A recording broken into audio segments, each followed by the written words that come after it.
Araw ng Sabado at may extra class po tayo. Matindi ang pangangailangan nila Basero. Kaya 2,000 ay di pinapalampas ko. Pinagsadya ng tadhana dahil makikita ko naman ulit ang mga idol ko sa bahay ni Kanayon Team Agustin TV, na kung saan nakabase sa probinsya na Nakonpaton sila mamumukbang kasama si Kautol Mukbang, at parehong probinsya naman ang school ko kung saan ako nag-extra class. Kaya tanghaling tapat, lunchtime, dali-dali akong pumunta sa kanila at di rin naman kalayuan. Sakto pagdating ko, nagsisimula na sila. Nagpray ako na sana bibili sa nila dahil gutom na sila Basero at malilate na ako sa klase ko. Ilang minuto ang nakalipas at bilang na rin ang oras ko para sa trabaho. Sakto tapos na sila at kami naman ang susunod ni Sawadi Pops. Kaya tawagin nyo kaming The Finisher. Ubos ang itinabing pampulutan.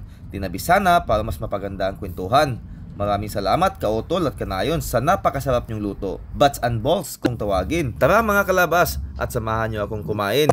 Ayun na mga kalabas, umabot tayo sa inihanda ni Kautol at Kanayon. May pasok tayo ngayon dito sa probinsya ni Kanayon. At kami ang The Finishers! Yun ang init pa Oo, ito yun eh. Uy, init nga. Oh, spaghetti.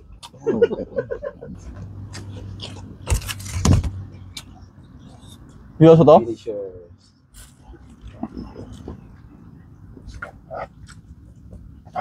Buti, umabot pa no?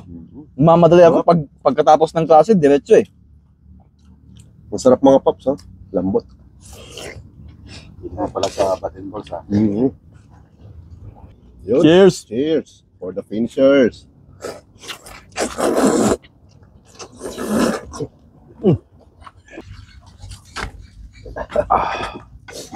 Aroy.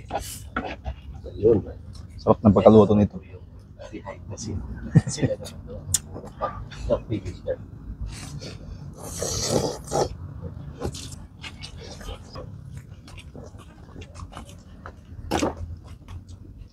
Yun o?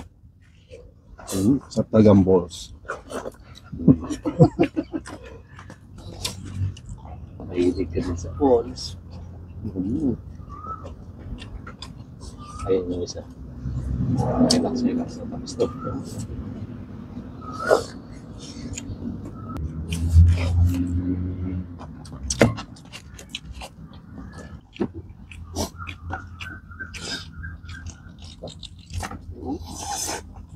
Yun eh.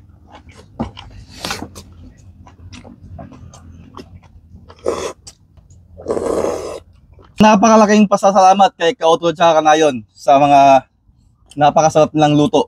Cheers! Cheers. Maraming salamat.